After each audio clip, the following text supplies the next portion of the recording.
Joeri Schilders. A very, very warm welcome to 10Q interview. Second time round for you. And this time we are going to talk about your YouTube channel that I'm a huge fan of, as you know, The Magic Source. And I guess we'll crack straight on. Why YouTube? How did you get started with it? Well, let me just get started right away with the best story ever. Since we're starting on a light topic, I started my YouTube channel, Chris, because about almost 9 years ago, my father was ill, and he had terminal cancer. It's going to have a happy ending. I'll tell you that one. Okay. My dad had terminal cancer, which is of course very sad. I was looking after my father, flying back and forth between Singapore and the Netherlands to look after my dad. While we were going through that with my father only having a couple of months to live, I found out that my partner at that time was cheating on me. So my whole world kind of collapsed. And in one go, and again, it's a nice little light topic to start with. There's a Okay. happy ending to this one.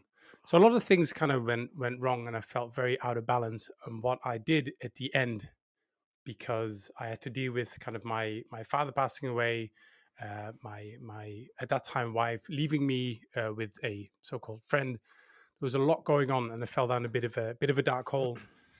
And in the end, I came out of it by basically selling my wedding rings, buying a camera and a microphone and a tripod. And I decided to take my sadness and my anger and turn it into something creative. That is the Reader's Digest version. I quickly taking you through an entire whirlwind, but it's literally what happened. I took that as an opportunity to do something with it. You can kind of sit there and wallow in self pity. You can pick something up and go, you know, I'm going to do something with this, and I'm very glad I did, because it has nothing to do with that anymore. Absolutely nothing. But it's been my kind of creative muse to reframe a couple of things and my creative expression to hopefully add something positive to the world that came out of a super negative event. That's some origin story. That is, it's a good driver, but it's seriously a good driver because it's not like everything I do evolves around that, not at all. But it was a good spark, if you want to say that way. It was a good, yeah. It was. There was so much energy there, very negative energy, and you can channel that in a couple of ways. Yeah. I decided to do something cool with it, so What did you want good to on me, achieve? I guess. Yeah, 100%, man. What did you want to achieve with it back at day one? I wanted to have a new hobby I could jump into and learn about and get excited about. I wanted to create something that is positive for the world. And a more practical side was I had all this knowledge of having run, a ton of innovation projects and creative projects for business. I wanted to share that with the world because I thought, first of all, information at that time is going to get more and more democratized. As you can see now, it's easily available, much easier available. Where years ago people would pay top dollar for somebody like me to come tell stories about innovation. It's Yeah. all going to go online. I mean, you can get the best speakers. I asked somebody the other day how much does it cost to see Gary Vee speak? And some said $150,000. I said, no, it's free, because you just go on YouTube and you can see whatever Gary Vee says, whether Yeah. you like him or not.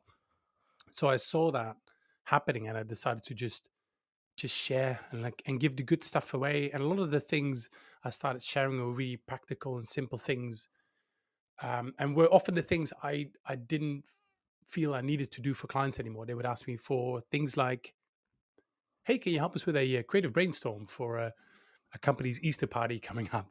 And I would tell them, like, you don't need to spend money on that. Like, I've got 3 videos over here, Yeah. and the videos will tell you exactly what to do. That's kind of how it got started. So a bit of a distraction. Wanted to do something cool and positive, and then the practical side was let's just start sharing some of the things that I've done to help clients. So And was it now it's all? like an easy, now it's an easy kind of marketing tool, because people now find me through content, which I think is genius.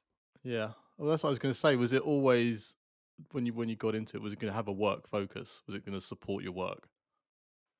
It started. It really started with. I mean, besides me kind of channeling my energy, it really started with I've got all these ideas. Let's just create videos. I thought videos were fun. I used to play. If you listen to our other podcast together with Chris, I used to play in a band. So I guess my instrument of creativity in the past was more music. Now it's video making and video storytelling, visual storytelling. It didn't have a very marketingy angle in the beginning. It was just a way to just share things, Yeah. um, and there was no real structure behind this. It was more a let's just throw something into the world. There was not that much thinking behind it. I just created some fun little bits which I wanted to share. But over time, that turned into a just a very clever way to introduce myself and the work that we do with clients. An easy way to help clients with really simple things. Which again, I thought, why are you spending money on this? Like here, like three simple things in a downloadable template below the video. Just Yeah. do that. Get something started. So it kind of turned out that way. What was your on day one when you bought your camera? What was your level of knowledge or expertise around recording, filming, editing, that sort of stuff? Editing, nothing. Okay, Recording a little bit. I had a digital video camera in the 90s. I wish I had nice. it here somewhere. I could show you. Those camcorder things? There's like you On hold it in onto your tape? hands. Yeah, onto those little mini, Yeah, they're yeah, called yeah. digital videotapes, DVs. I had one of those, and I've got tons of footage, which I only recently Oh, you said in our converted other into. episode, did you send them to your friend? I can't remember if we talked about that offline or was that I on the want episode? I want to cut them a bit because content was slower then, so it's like 15 minutes of just with friends in the pub, and there's nothing going on. It's just like hey, zooming in, zooming out. Hey, look, guys, we're in a Yeah, football field. We're in class, so it's a bit silly. But because I didn't know how to edit, which was harder then, yeah, it's not as easy as it is now. Now we just use our phones. You can edit pretty cool stuff already. So I didn't know anything about editing. I knew a bit about shooting video. I was love taking pictures. I think that helped a little bit in terms of framing and I think having been speaking for so many years, it helped me being able to articulate things and not be nervous about that. yeah. So editing, I really had to learn. And I remember the first time I went for Final Cut Pro. I don't know why I went for that one. I guess it's just a standard one that goes with Apple. Mm. I remember looking at it the first time I opened it. It was like I can imagine stepping into like a submarine or like a flight tower. There's just so much going on. I had no idea what it was, and all these nerdy terms which I didn't know down what that meant.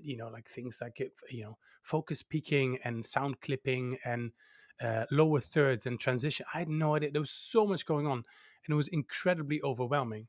But just get started, and the first couple of projects were just horrible. I think my first video took 2.5 years.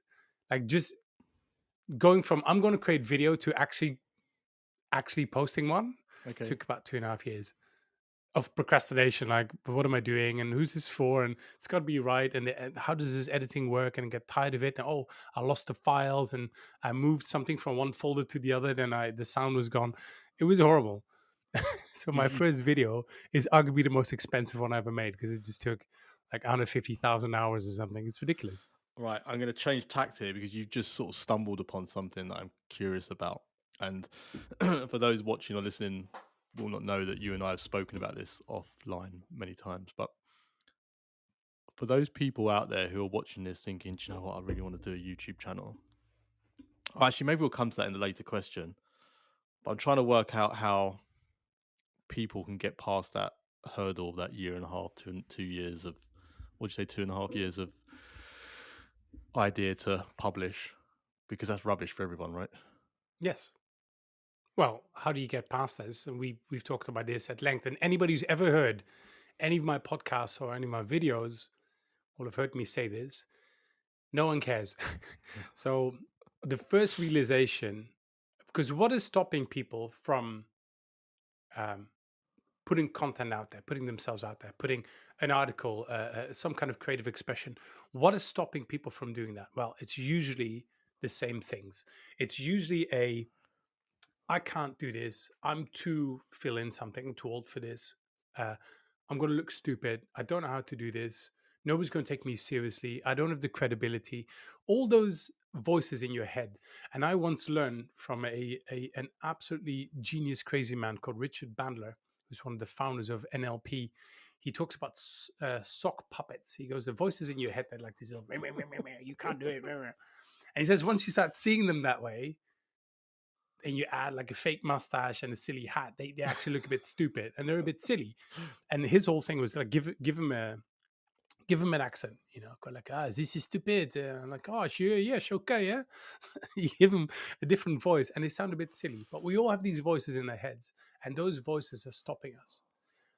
But everybody else has those voices. So while you think people are paying attention to you, they're not. They're paying attention to their own little choir of socks Yeah. in their head. So that's the first one, kind of realizing that nobody cares. Uh, and when somebody says, well, what if I put out a video and it completely bombs? I look stupid. And I always tell them, nobody's going to watch the stuff anyway. And then they get very disheartened. They go like, well, I thought you're supposed to motivate me. It's like, first of all, I'm not here to motivate you. I'm just letting you know that nobody cares. So do it anyway. Because if content is good, people will pick up on it. The flip side of it is, let's say you put out 20, 30, 40, 50 videos, articles, whatever you want to put out there. And, there's just tumbleweed. Nothing happens in the beginning. Mm. Well, maybe by the time somebody does pick up on your ideas or your musings, or by the time you'll probably be a lot better. You probably already know how to edit. You're probably more articulate. You speak Yeah. better. So why just not give it a go anyway? Because you're gonna have to go through that anyway. So it doesn't matter. Like you can start in a year from now. You can just start now. Now is as good a time as any other time. You might as well do now. Good advice. Let's I'm get sure. started. I'm sure we'll talk about it a bit later when we answer the question about advice and stuff. Yuri, tell me about.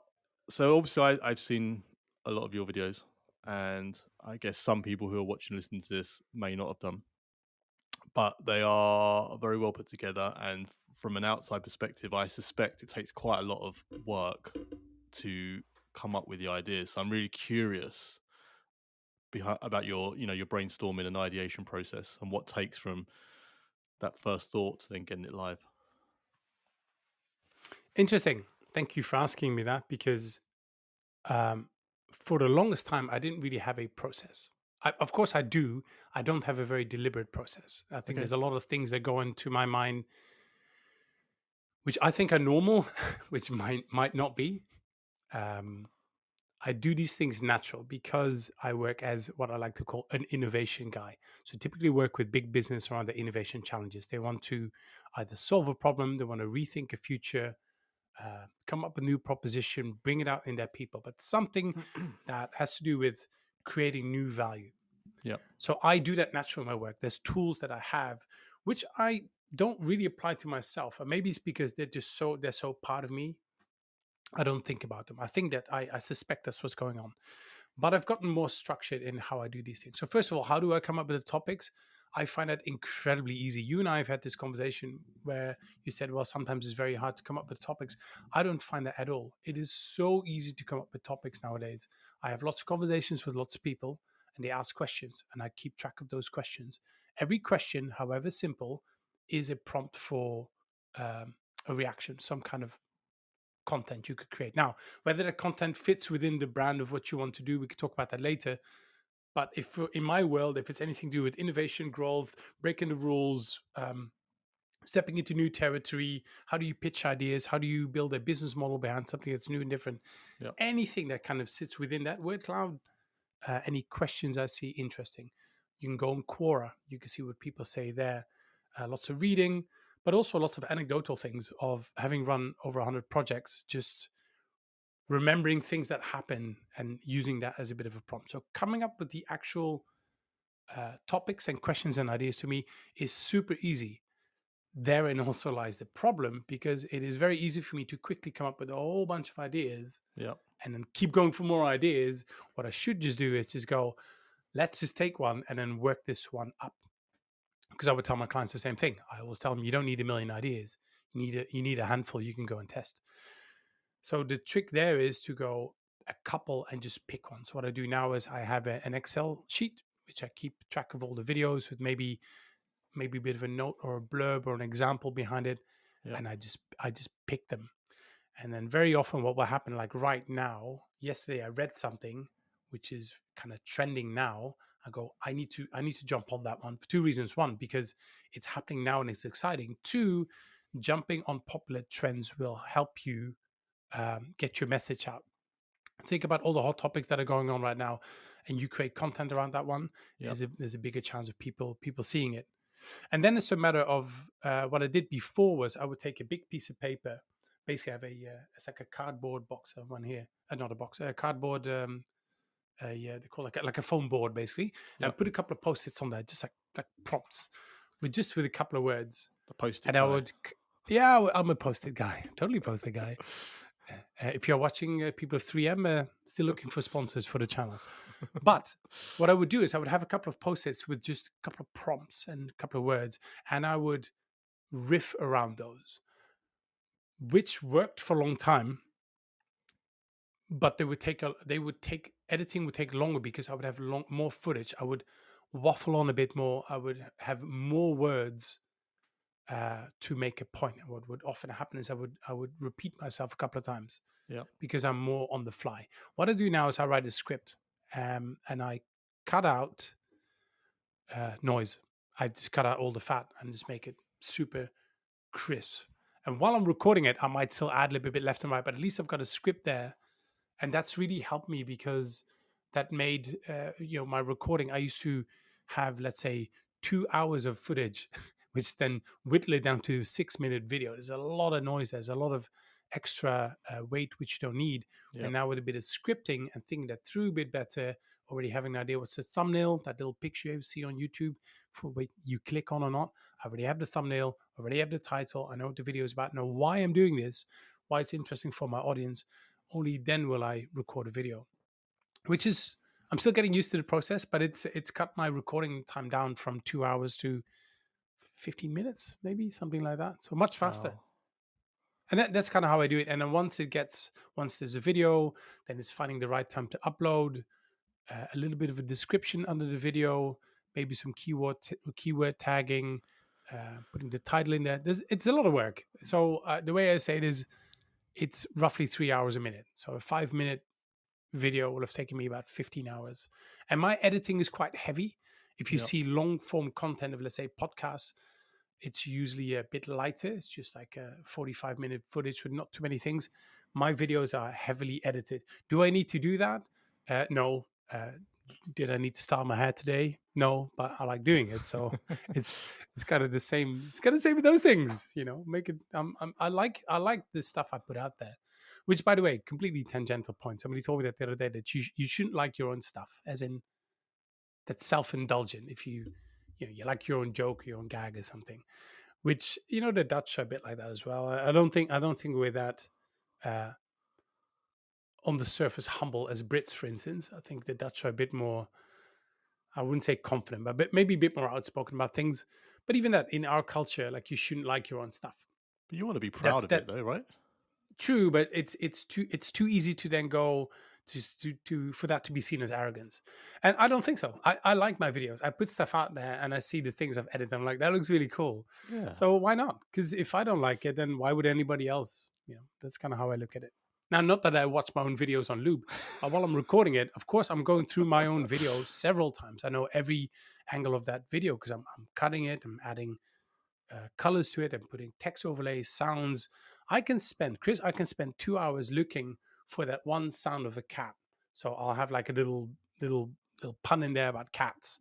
And then I'm looking for a meow. And I've got a database called Epidemic Sound. Maybe we get to tools later on. Yep.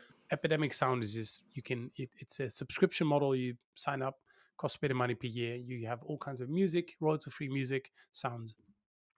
But they might have 147 cat sounds on there, and I'll spend like an hour and a half just finding that one sound. I'm gonna get that one sounds cool. Does that need a level of obsession? I think so, but I like it. And getting back to my original point, that's what this did for me. It was a great way to turn that distraction and the sadness and the pain and the confusion into a bit of focus, Yep. which is genius. And then I'll stop talking about this. But the coolest thing about all that whole process, because you asked me about process going into this, Yep. the coolest thing about it is I think everybody should make something, whether that's designing t-shirts or pottery or something. I think everybody should make something. Coding, I don't care. Because the nice thing about making something is I think many people are in jobs where they don't really see what they contribute. They're in a Yep. job, a bit of a cog in a wheel. a cogwheel in a bigger system. When you make something for yourself, at some point you've created something, however small that is. Maybe you hand paint straws. Maybe you, I don't know, like you make something, and it's so satisfying to know that you put something. It's now out into the world, and it's Yeah. out for the world to judge it and to, give their opinion, which is cool. But it's incredibly satisfying. So here's my big tip to all of you watching this right now: make something, make something. Doesn't matter what it is, however big, however small. Makers are happier. That's what I think. I really agree with that. I my wife laughs at me when I build something or a bit of DIY or something simple. Like I built a flower planter in the garden out of decking boards. Very simple, right? Literally just screwing wood together. But the amount of pride I had from that, I was like, "This is awesome." And I just stand there with my cup of coffee in the morning, going, "Oh, look at my planter." And I Yeah, agree with nice. you. I think it's nice to put in some work and actually have an end product. I think it's kind of cool. Yeah, I agree. So Um, go make something. Anybody out there right now, after you finish this episode, listen to a couple of other episodes by Chris. But then go make something this weekend, however small it is. You'll thank me later. you will. Let's talk about. So we've talked a little bit about process, but let's talk about systems and tools and stuff because you mentioned it. I want to ask you one quick question about your processes before you talk about and answer the question probably because it's something I've noticed you do, and I'm kind of curious why you do it and what you achieve from it. So every time you put out a video, you have you set it up as a premiere, which means I get a notice. I'm subscribed to you, and I get the notification bells, and I then get notifications like, "Oh, Yuri set a video up in 8 hours. It's going live and whatever." I'm curious why you do that, and what you've seen as a result, or have you seen a result, or is it a test? I don't know, but it intrigues me. It is a bit of a test. So to iterate that again, Premiere. So I upload a video onto YouTube. I can set it as a Premiere. So for the people watching and listening to this. So imagine I have a video uploaded to YouTube. I can publish it right away, or I can set it as a Premiere. So I can schedule it going live tomorrow morning at 10 a.m., for instance. Yeah. It's called a Premiere. So when I do that, and Chris on his page all of a sudden sees Yuri at the Magic Sauce has a new video about penguins coming up tomorrow at 10 a.m. And then there's a little button on that says notify me. So Chris can go, yeah, I want to watch. I'm looking forward to seeing that. Mhm. Can click on it. What that does, I am testing a bit, but what that does is it creates a bit of early engagement. It gives people something to look forward to. It's an easy way to show that you're about to launch something. It would be the same as, we're having a soft opening to our flower bed shop on Saturday. I mean, it would be kind of the same thing.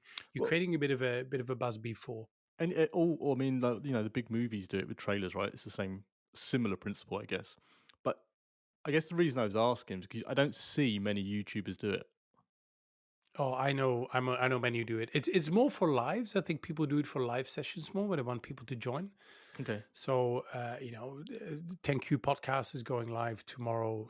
Sign up and join the chat, join the conversation. I see it more for longer form videos, but I'm just testing and seeing how it goes.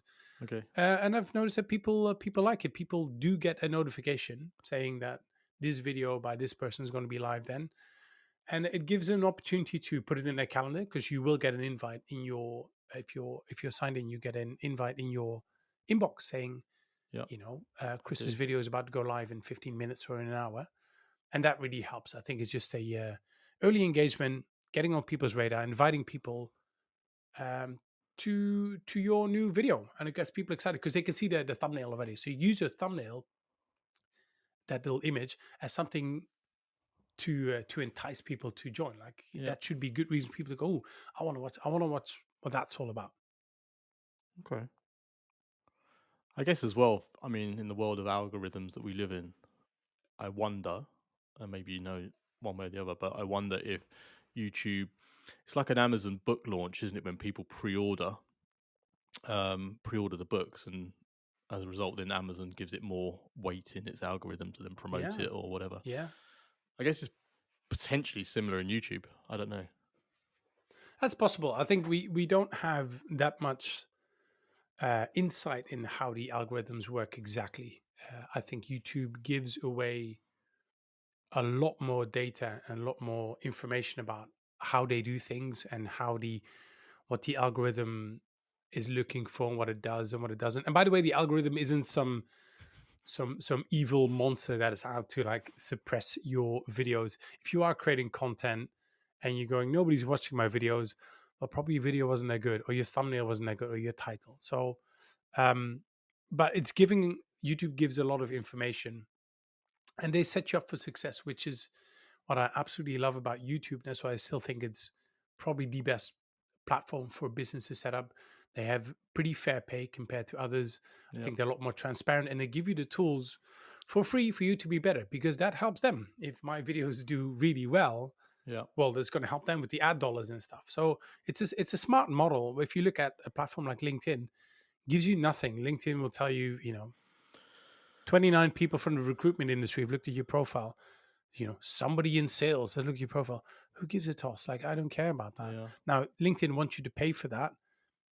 Maybe there's something to say for that. But I like that about YouTube, that they give you that information. So who knows? Maybe the premieres work. Maybe they don't work. That's the other great thing about doing this. If you're into that, it's tweaking. It's like one massive Test and learn. science Yep. project where okay, let's try this. Right, that didn't really work. Let's try uploading at a different time. Let's try a longer video. What if I did my introduction like this, or what if my thumbnail looked like that? There's a million different levers you can play. That's why I said it's not an easy game. Which, by the way, if you are listening to this or watching this and you are thinking of going on YouTube, let me give you this one then. The reason it's so hard, so first of all, people have their own inhibitions, as in I can't do this. Then Yep. two, it's a lot of work. It's a lot of work. You need gear for this. Now, granted, phone's enough. Like, and you don't need fancy cameras and stuff like that. It helps, sure, but your phone's enough.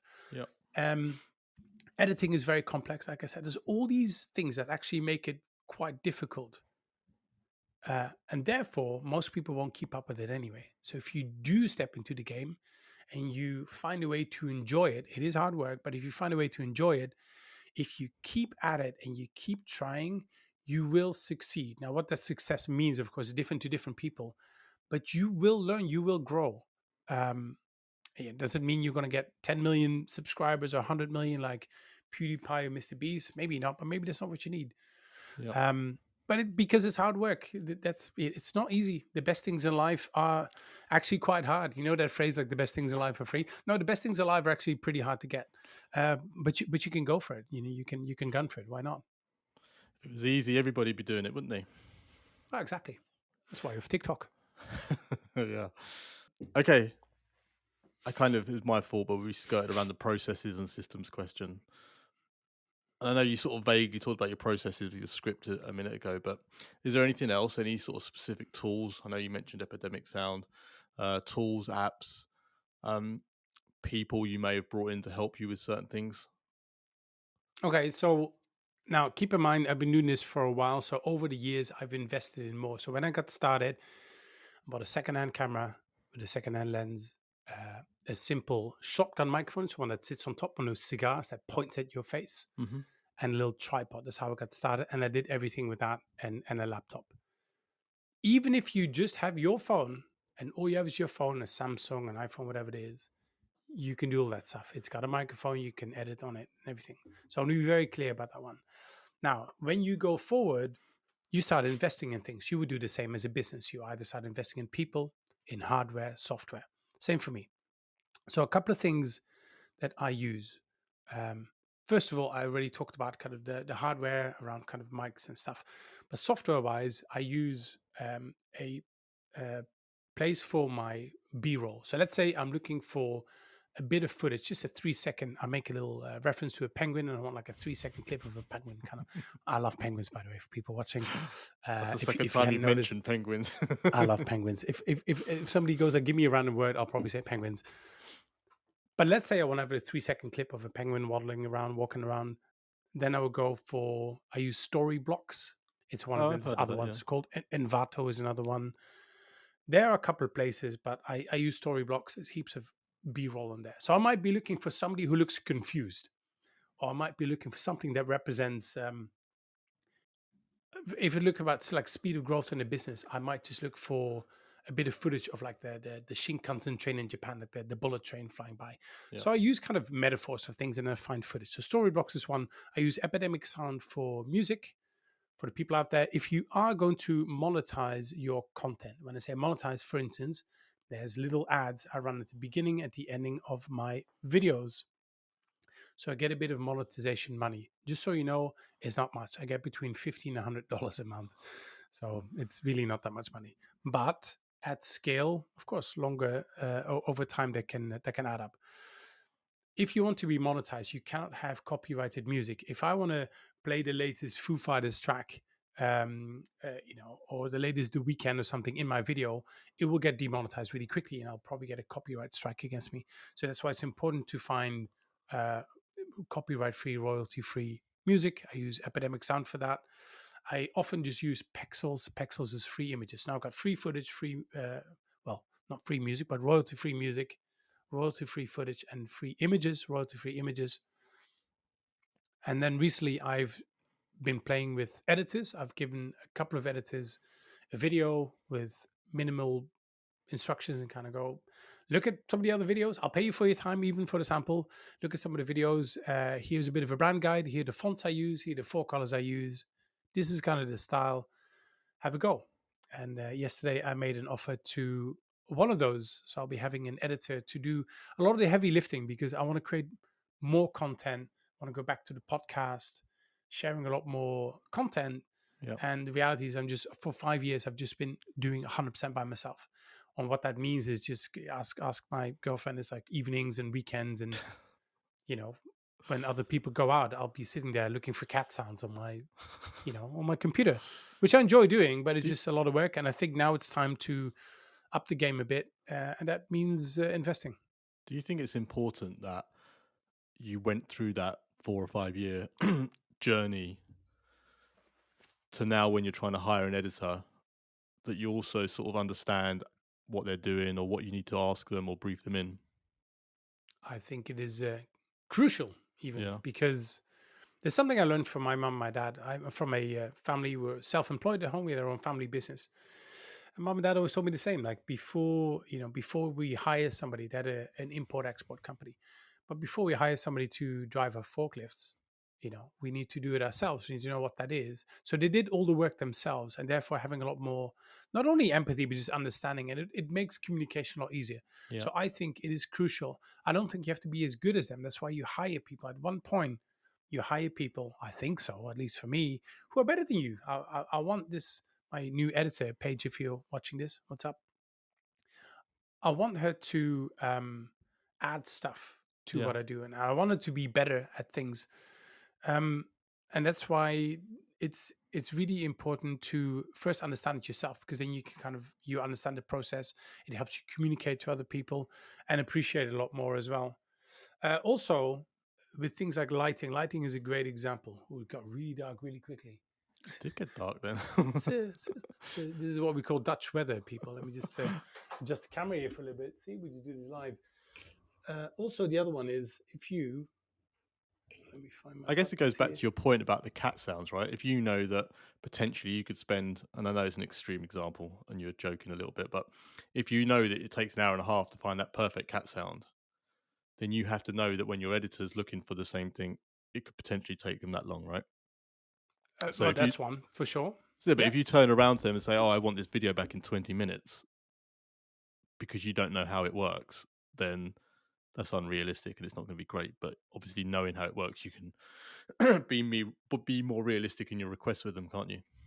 that definitely helps with just empathizing and understand and planning, so you understand how long things take.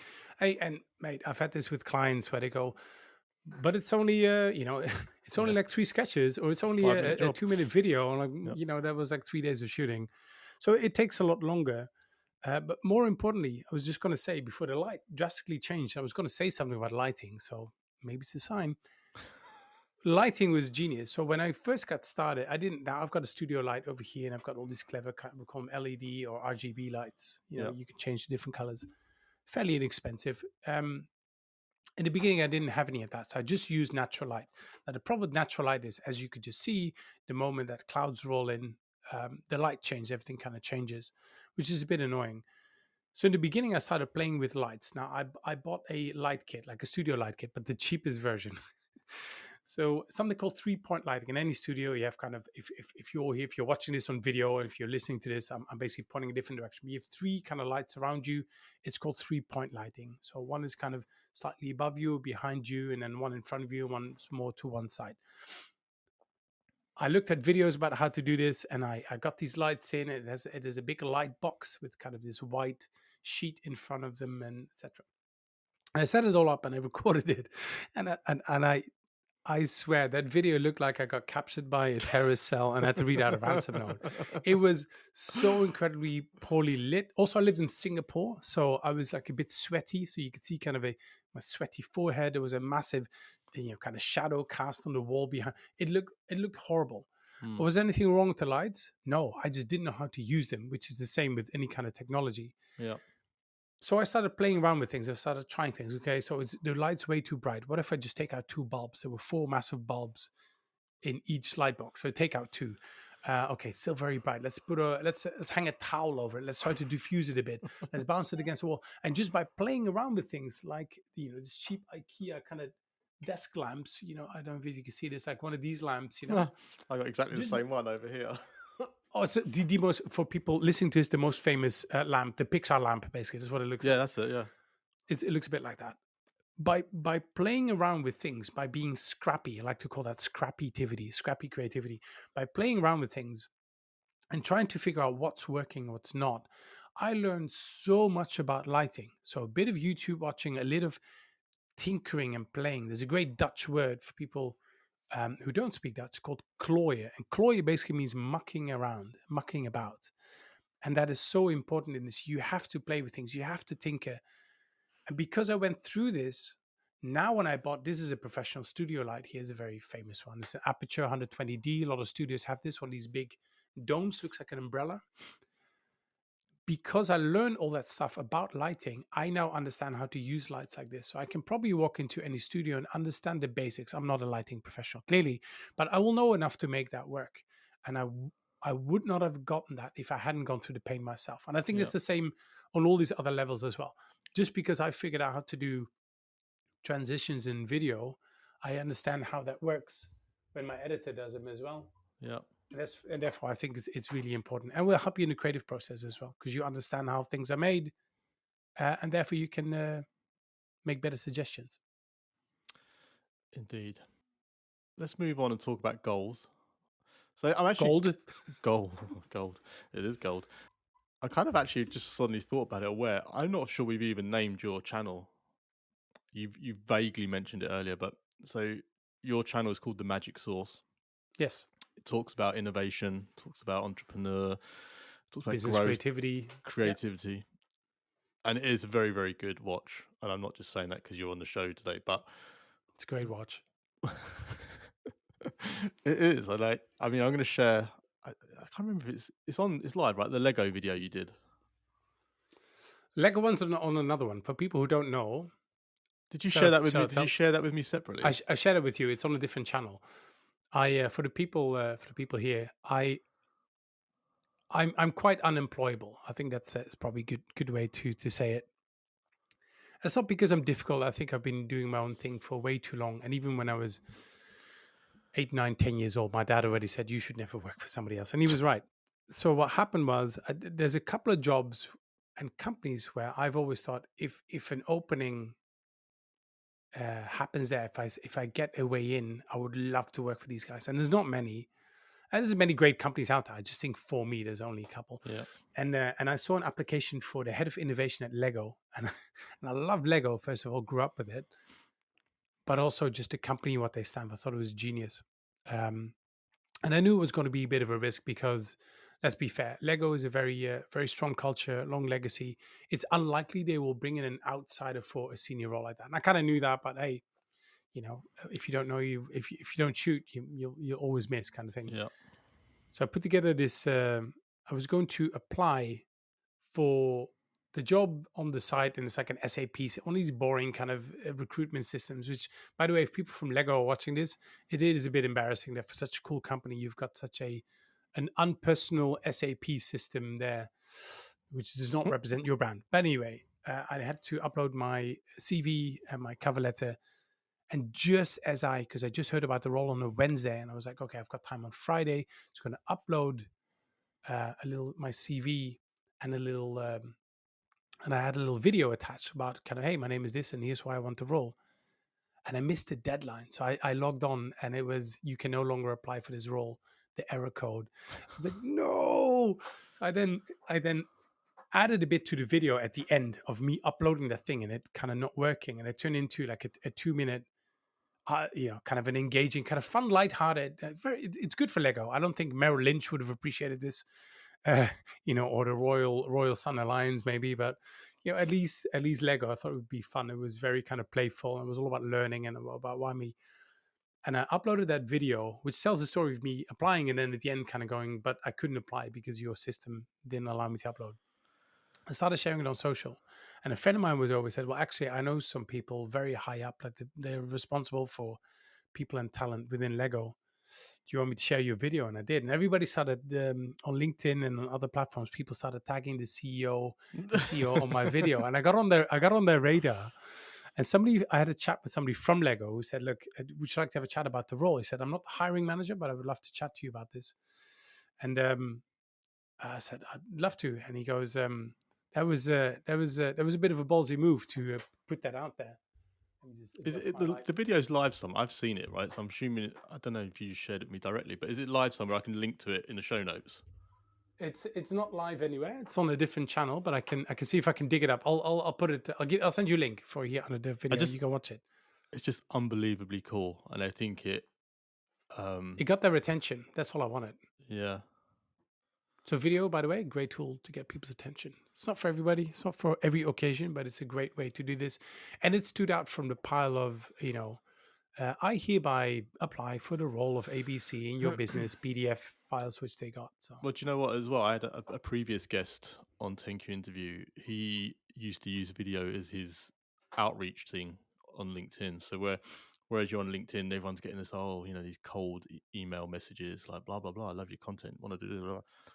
He used to like record a little 30-second, 1 minute video for them. yeah, do the same. And he said the same thing. He said it stands out. It gets that connection there quickly. And I can't remember what the number was. So just like 3 or 4 clients or something. He reckons he's got off the back of doing it. But yes, video is I powerful. I think it's super powerful, and anybody can use it because we all have. Why don't do this? Oh yeah, I mean we've all got like a For, four for, 4K camera in our pockets, right? for Yeah, we do. For the people watching, my light is all over the place because we're in the Netherlands. That means we have sun, like in the UK, Chris. Now, but see, I've got a blackout curtain on my Yes, door. I should have done that, but here it's on the ceiling. It's a skylight, as people call that. So anyway, so that video was hilarious, and for the people, following this story, I didn't get the job. I was considered. I didn't get the job, but I got the conversation, which is kind of all that I wanted in the beginning. Yeah, So I was very, very, very happy with that. I was very happy with that. It did what it needed to do, and it was a genius way of using the skills that I had acquired to stand out. And that's, at the end of the day, that's kind of what we do with clients as well. We help them stand out a bit and stay ahead of the competition, stay ahead of of the market. it was incredibly good. And if I can link to it below, I will do. Let's talk about goals. What are the goals with the Magic Source YouTube channel? Do you have a goal? Oh, I definitely have a goal. So subscribers don't mean that much anymore. And the reason that is because 10 years ago, if you were subscribed to a channel, so let's say I'm subscribed to Chris's 10Q show, 10Q podcast. That means that if I'm subscribed, every time Chris puts out a new video, I will get a notification. Yeah. That's what subscribers did in the past. It doesn't work like that anymore because your homepage on YouTube will just show you stuff based on what you've been watching. So I we'll would recommend stuff. encourage you to turn on the notification bell though, Yuri. that definitely helps, but not as much as it did in the past anymore either. So Okay. subscribers don't mean that much anymore. I do want a bunch of subscribers because, first of all, at 10,000 subscribers, which I'm almost at, I can start doing merch, and I've got some great ideas for super cool to Magic Sauce shirts and caps because I like caps and shirts. Anybody watching my videos knows I like hoodies and stuff like that. So I'm excited about that. One of my designers is already waiting to go. Like, I have Is some that designs ready, is some that the cool rule? merch. Once you hit 10,000, is that a rule by YouTube? No, but you can have. I think it's called. I think it's called Tea Inkers. No, what are they called? I forgot the name. Basically, they have a partner there. Once you get to 10,000 subscribers, you can have your merch built in on the page. Oh, So okay. of course I can do merch now. I can just add a link. Yeah. But it's Um, it's like built into the YouTube yes, your magic source page. I forgot what it is, but if you go to, let's say, Mr. Beast's page, you'll see Mr. Beast's swag, like shirts and stuff Oh, okay. underneath, I didn't know branded that. stuff. What's the company? I was going to say the Tea Inkers. It's not the Tea Inkers. Basically it's a company that it's kind of like fulfillment by Amazon, print on demand kind of things. Okay. But that's one. So my first goal is to I want to subscribe so I can do the swag. Um, I just want to reach more. I just want to reach more people, and it's not because of vanity metric. It's more because I think a lot of the things that I share, which are all about how do you create, build, and share better ideas, because at the end of the day, that's what innovation is. Yeah. You generate something, you come up with something that's kind of the creative part of it. Then once you have a bit of a half baked idea, you got to build on it because now you need a level of critical thinking. You need a level of work. You need to polish it. You need to challenge it. You need to test it. That's the building part. And then, oh, cool. Now you've got something. You've got a business model. You have a product. You have a service. How do you then take that out into the world? Those are kind of the three things we focus on, Yeah. from kind of the beginning, from a brief to an idea, and then from that idea, testing it and taking it out into the market. I think more people could use that because I see so many, particularly business, overcomplicating it, getting big consultancies in with onerous processes that nobody understands and that nobody really can do anything with. And therefore, there's a lot of talk, but nothing happens. And I think very often it's this whole, it's kind of the lean, scrappy mindset of let's quickly generate something and see what happens. Which is, by the way, exactly what YouTubers do with their YouTube content. They're constantly tweaking, they're throwing something out there, they're putting ideas. Some will bomb, some won't. Hopefully, they can learn from that with listening to what their audience says, looking at analytics. Yeah. And I think that kind of those kind of things more people can use because I think a lot of people are wasting their time So overcomplicating things. That's why I wanted to reach more people, make the world a better place. well, okay. So let me ask you a question then. So as a new creator, and you said about obviously no one cares and the rest of it. See, I put out some podcasts every now and again, and on the whole, the quality has been very good. Every now and again, there's little snippets or whole episodes which I just think are insanely good. And like you, I just want people to see them because I know that if certain people see them, it will provide immense value to them, right? Yes, But then, and I don't get bogged down in the analytics, but then you look at the analytics, it's like, oh, 100 people downloaded it. Like, you're like, God, I just wish 10,000 people would see it because I sure. know how valuable it is. But how do you Yeah, sort of and marry up that getting over that hurdle? Or there's nothing you can do, right? Or is there? well, there is. So there's a couple of things. First of all, um, kind of the views, how many views you get on stuff doesn't really matter that much. I think too many people are too hung up on views. Okay.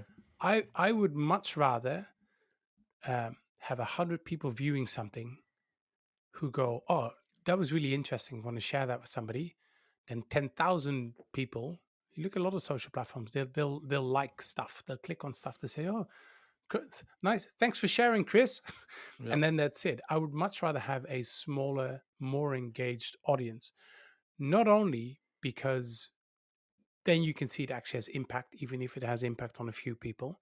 Hmm. Also, it is much more. It's a much more manageable group to communicate with. You can get to know them a bit more because your true fans, the couple of people who really like what you do, they will engage with you. You can ask them questions. You can say So what was working about this, and what did you like about this? What didn't you like about this? Yep. They will become your super fans. And there's a famous article or book. Just look it up. I think it's called Thousand Super Fans, Kevin basically Kelly. saying, oh, Kevin Kelly. That's right. Yep. All you need is 1,000 super fans. So first of all, get over the numbers. Those numbers will come. I've had people say in the past, you deserve a lot more viewers or subscribers. And I always respond with, I have exactly the amount of subscribers and viewers as I deserve. Because I don't believe in deserving. I think you just got to work for it. And that will come over time. You keep creating good content out there. You keep listening to what people kind of like. You do your best to improve with every video you put out there. Yep. Even if it's a bit of editing, you learn to speak a bit better, you waffle on a bit less. With every video, you want to be a little bit better. Those numbers will go up. More people will take note of that. And I believe that the algorithm will also pick up on stuff. If they see that consistently for your small, let's say you got a YouTube channel, you got 100 people, it's just a couple of friends and a couple of randos on there, you got Yep. 100 people. But of those 100 people, 50% of them come back every week to watch your stuff. That will get picked up because your engagement rate is still higher than somebody with 1 million people, of who only 1,000 people show up once in a while. So Yeah. you could say, I've got 1 million subscribers. Yeah, but you got 10% engagement. This one's a smaller channel, a massive engagement. And the ones with the better engagements will always grow. You can see that left and right. I can see how channels have blown up. There's channels that went from, oh, I remember when they had, 10,000 subscribers. Now they're at 1 million. Mm. A lot of them I go, yeah, I understand why. They had that core of true fans. They stayed consistent. They put stuff out there. They engaged. And that's why they grew. On the shorts bit, can I just say something about the shorts? So short form content, and I'm talking about YouTube. So on Instagram, you have, was it reels and Yep. shorts? I think it's Reels on got Instagram. Yep. stories. It's basically everybody's answer to TikTok. So TikTok has been dominating the market. Controversial as TikTok is right now, but it's been dominating the market. Everybody had to have their response. Everybody went for short form content, short videos between 15 seconds to 60 seconds. Yep. Some people love them, some people hate them, some people say it's stupid, some people say whatever. I think, first of all, we're very early days of short form content. So we might as well just give it a go. That's first and foremost. I don't know where it's going to go yet. I don't know how it's going to evolve. So rather than resisting it, I've been creating shorts for about 18 months. I've drawn a couple of conclusions for me. Um, some absolutely bomb, some don't. I've taken a video that was kind of silence, nothing happened, taken it down, re-uploaded it again 3 weeks later at a different time slot, and it took off. So it feels a bit like a slot machine every now and then. I've noticed that really highly produced ones, nicely framed, good color grading, perfect sound, captions, titles, versus ones that I've just clipped from an existing video in my app, which you can do in about 5 seconds. Yep. Both of them perform the same for me. And the last one is the reason I love shorts is because I think they're a genius, and I mean genius calling card.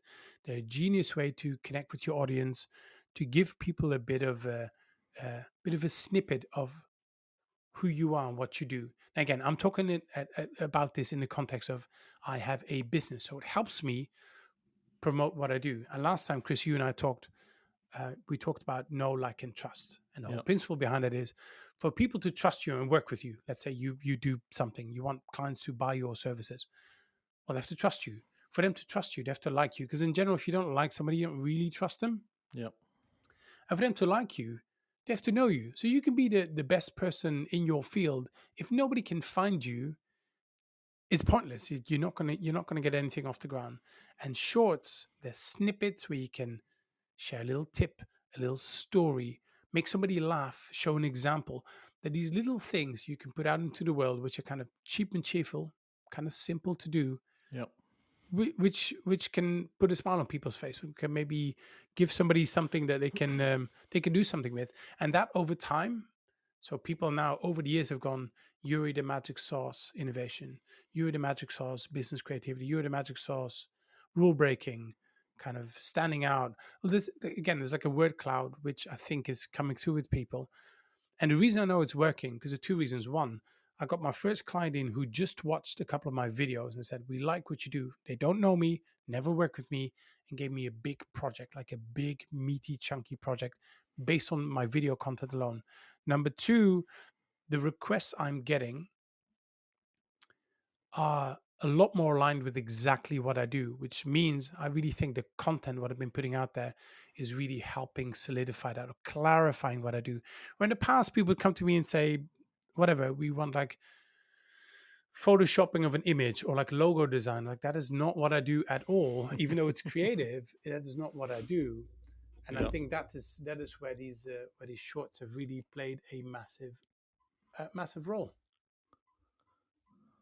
That, am I correct in thinking as well? I don't know if you've seen this to back this up or not, but from a discoverability point of view, it helps a lot because obviously these platforms are trying to compete with the likes of TikTok and therefore giving reach to short form video that you might not necessarily get with your other content, i.e., your longer form, because they're trying to push it, I right? think so. I think you definitely reaching a different audience. Also, again, I think they're still trying. Shorts is still very new. I like watching shorts, by the way. It's very very scrollable. It's that kind of lazy scrolling. It's like quick, kind of, and within Yeah. about 2 seconds, you go, "Yep, no, no, yes, yes, no, no, no." It's pretty quick. Um, Only a few of them actually convert to other videos, so I don't even bother. I don't go like, "Oh, if you like my shorts, you'll also like my longer form." It's a different audience. It's the same. It's the same reason why people, when they're on Instagram, it doesn't work when you go, "Hey, join me on Facebook." No, they're there on Instagram to enjoy Instagram. Instagram has a role in people's lives. Facebook has a role in people's lives. So does YouTube. And if you're clear about what that role is, and you make it easy for them there, and stick to the type of content that they're looking for, it can really help you. It can really help you get out there.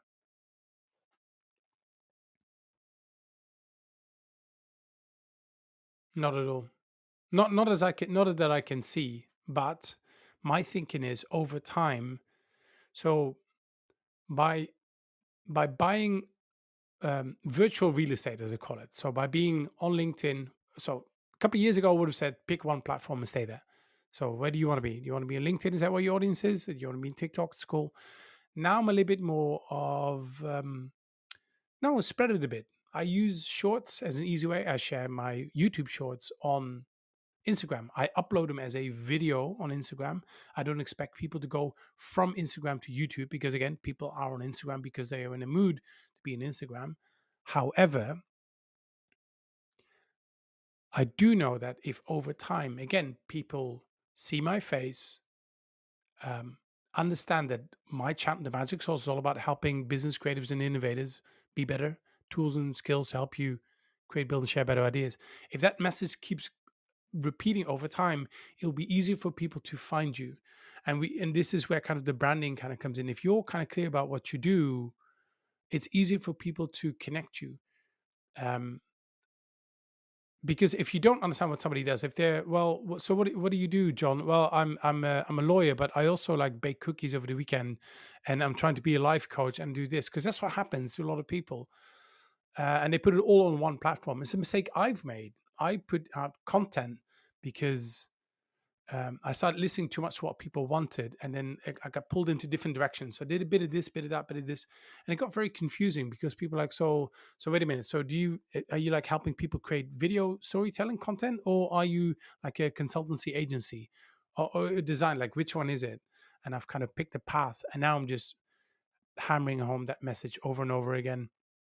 And we'll see. Like we'll talk in a couple of years and see whether that's paid off. But so far, I'm seeing pretty good results from that. Not from reviews, but just from, again, people who find me, how they find me, and what they ask me for. I think that in itself is proof that at least it's working for me.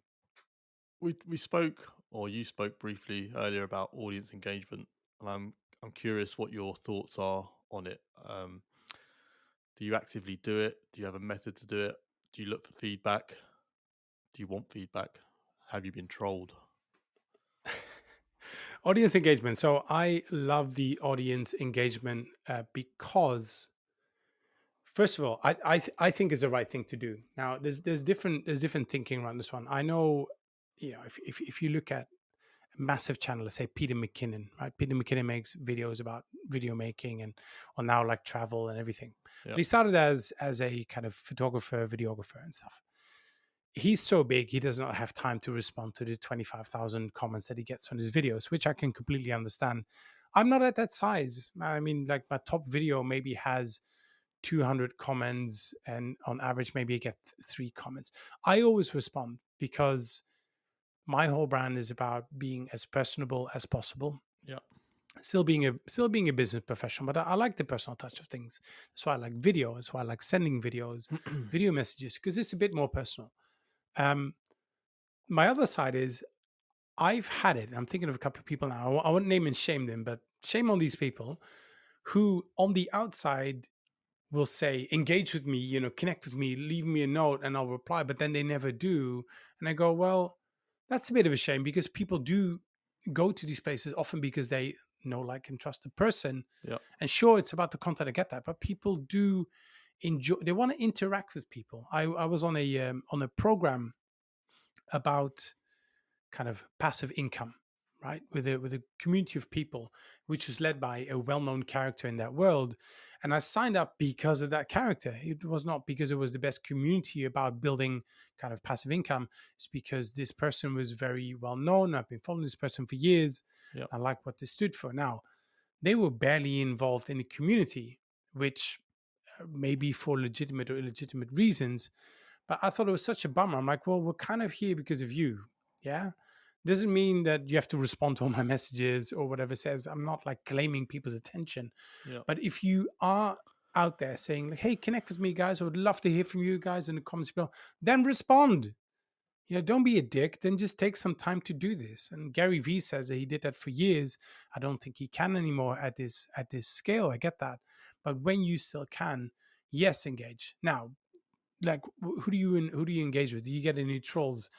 I have I get trolls. Everybody gets trolls. Trolls, by the way, for people out there. So people who just leave a comment. Okay, here's how I describe a troll. A troll is somebody who leaves a comment on your content that adds zero value to your life or to the world. It's Yeah. just a, oh, you suck. You look stupid. Like, okay. It doesn't bother me at all. So I've never been susceptible. Some people really struggle with trolls. I don't at all. I assume everybody on the internet is a 14-year-old insecure child. So Yeah. I start with that. So and that's also how I respond. Says I never respond angrily. So I'm like, man, I respond. But I do always respond. Um, I've had a couple of videos where people think, for instance, the introduction is too long. I've got one particular video, which is a very specific video, and I think it's a video where people hop on not because they follow me. It's a what we like to call a search heavy video. So people look for ways to make a flower bed. Yeah. And if you then start with, hey, my name is Chris, and before we get into how I make a flower bed, let me tell you about my new headphones I got here. People go, we don't need to know that, Chris. I'm just here because I need to see how you make a flower bed. And that audience is often a lot more unforgiving. They get on there and they'll talk about your introduction is too long, or we didn't like this, or we didn't like that. So I had this video, and everybody's like, "Oh God, waffles on for like 3 minutes." Finally, the video gets started, and I respond to all of them. And to some, if there's a lot of vitriol from their side, I respond with a level of sarcasm. There was one person who says like, "Oh my God, like a whole 2 minutes before you get to the main points," and I responded by saying something like, "Oh my God, are you okay? What if the no?" Imagine there was something on YouTube with which you can scroll forward in a video or something like that, you know. But most of the time, I just go like, "Sorry, it wasn't for you," and just use your attention for the 100 people who do like coming there. So I respond to all of them. I think you should deal with trolls. I don't think you should ignore them. I think you should just go like, "Sorry, it wasn't for you. Uh, better I, l- luck next time," or something. I learned a phrase in a recording last week that I'd never heard before called hate watching and hate listening. You heard of that? No, And it's like enlighten me. people and people watch stuff because they dislike the person presenting it and they want to see them slip up or see them talk about something they shouldn't. I'm And sure that happens a lot I kind nowadays. of found it really weird. Of course, it's weird, and how sad is that? Yeah. And I mean, look, we do live in a time where, without getting into, without getting into any kind of ideologies nowadays, because it is a bit weird where people, if they don't like somebody, they like somebody like everything about them. There's no nuance anymore. You have to agree with everything they say. Yeah. And if you don't like somebody, you do the opposite. So I think that's where the hate watching comes from. I would just most of the time just ignore. I usually just, yeah. When people do that, I go, sorry, it wasn't for you. But I just look at it like, how sad do you have to be to watch somebody's content, watch a 5 minute video, then take 5 minutes to go, meh, you suck, you stupid, you don't When know you anything about this, when and those then post that. Like, how sad do you have to be to do that? Yeah, it's strange, isn't it? When those people said that about your intro, was there any part of you thought they were right? Yes, no, totally. So I'll take it, but there's a way to deliver it. I mean, if somebody has a car parked and you can't whatever, somebody's parked in a clumsy way, Yeah. there's different ways of approaching that person. If somebody comes up to me right away, starts shouting in my face, I'm probably not going to have the same response as somebody going, "Hello, mate. Sorry, maybe you haven't noticed, but I'm trying to get out. Can you just move your car a bit?" It's the same online. Yeah. So if somebody's going, "Hey, the introduction was very long. We didn't need that." I can then take that in and say, "Yeah, actually, that was a bit too long. I need to get to the point faster," because there's a lot of validity in there. I think the way people bring it is often a bit clumsy, but I absolutely go through the comments. I look at what people are saying, and I hope I've improved. And I think, not even I think I've improved. I can see how I've improved. Let's say with speed, because of retention graph. So I can see when people click away. Yeah. There's a graph that comes out, and the graph before had a steeper decline, a bit of a slope going down, which means in the first 10 seconds people click away. That could be for a bunch of reasons. That could be it wasn't what they expected, so they clicked on the video thinking it was A, it turned out to be B. Maybe they didn't like my voice, my face. Maybe after 5 seconds they decided it's not interesting. There's a whole bunch of reasons, but you can see this with my later videos. You don't have that steep decline that much. It's more flat. So I'm keeping people engaged much longer, much better. And with that, a lot of these comments kind of disappear. And also, look, with these kind of comments over time, maybe they're not your audience. Like, why Yeah. would you worry about people who are not your audience anyway? It's like, oh, I don't like your product offering, or maybe not my client. Maybe you're not my customer. Who cares? I have this. I sell stuff online. I'll tell you this way. It's hilarious. I sell stuff online. It's like an eBay kind of secondhand stuff here in the Yeah. Netherlands.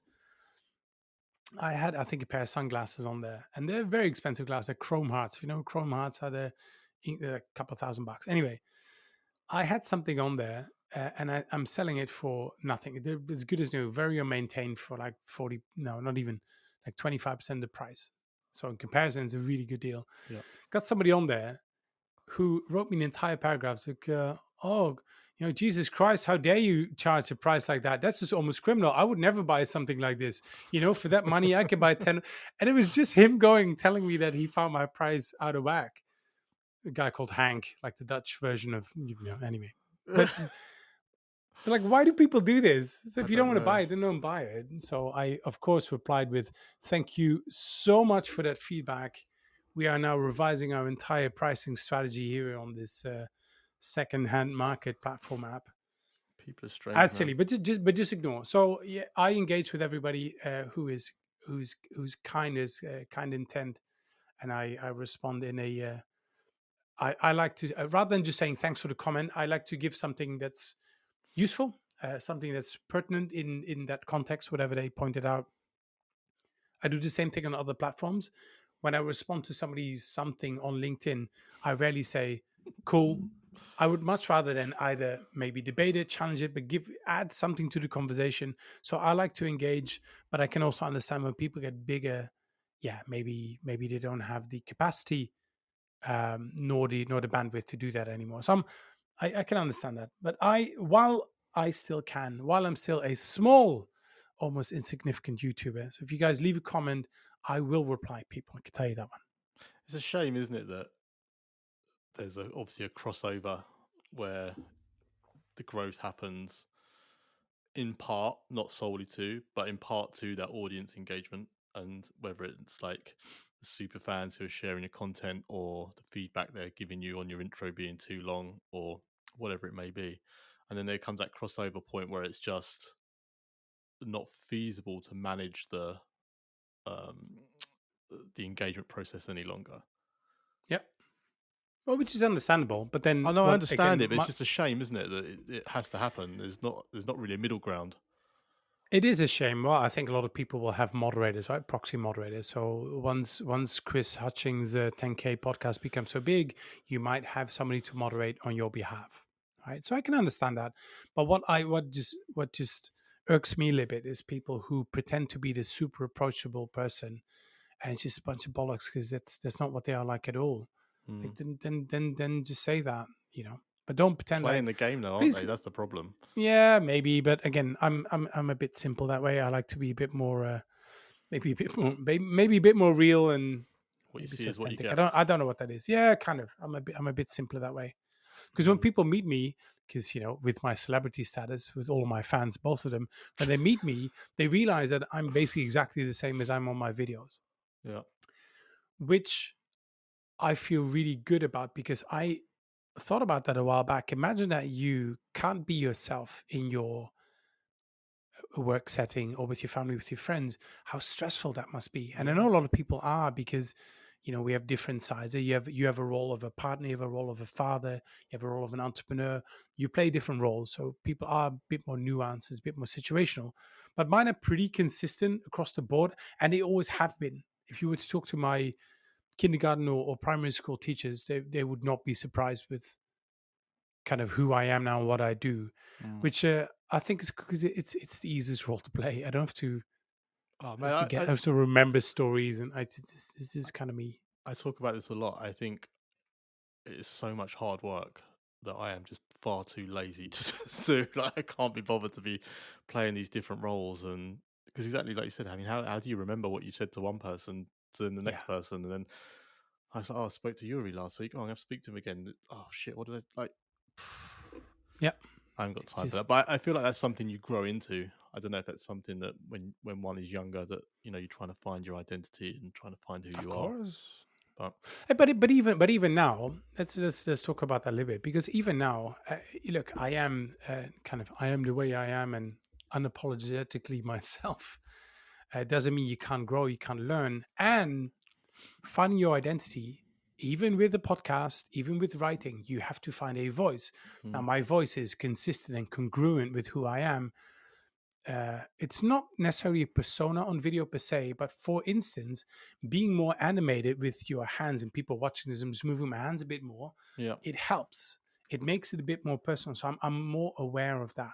Now, if I were to do this face to face and I'm there with you, you would go, oh, this guy's got ADD or something, right? But on video, because you're in a box on a small screen, you can do things to bring out your personality a bit more. You don't have to exaggerate it, but there's definitely an I a bit of an identity. I just don't think mine differs that much. So it's not like I'm here saying, nobody cares and kind of do your own thing and hustle and break the rules, and then outside I'm like this, the opposite of that. That's not yeah, that's not my case at all. And it comes out in every aspect of my life. Anybody who knows me a bit, so I find it easy, and I hope for anybody watching this to find that as well. It's just a lot more peaceful.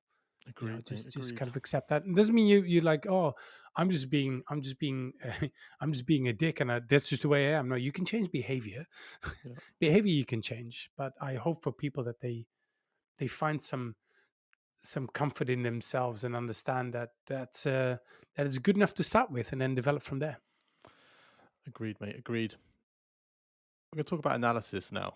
You sort of mentioned a little bit about retention earlier, and you mentioned earlier about how YouTube provides you with lots of tools and data to make yourself better, which in turn makes them better. What does your analysis of your content look like? Do you see what's worked, what's not worked? Do you review it like in depth? I review a lot of my analytics. So learning about analytics to me is one of the biggest keys to growing a channel Okay. or a business or anything like that. YouTube, for the people who don't know, YouTube gives you what they call a YouTube studio. They give you lots of data. They will have things like your audience. So, for instance, I'll give you some stats. So, for my channel stats say that almost 60% of my audience is female, which means 40% is male. The people subscribed.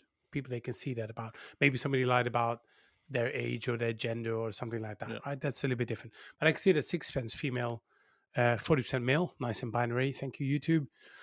But also things like where they are based. So I can see that there's a big audience in the US and in the Philippines and different countries. I can see what time they watch.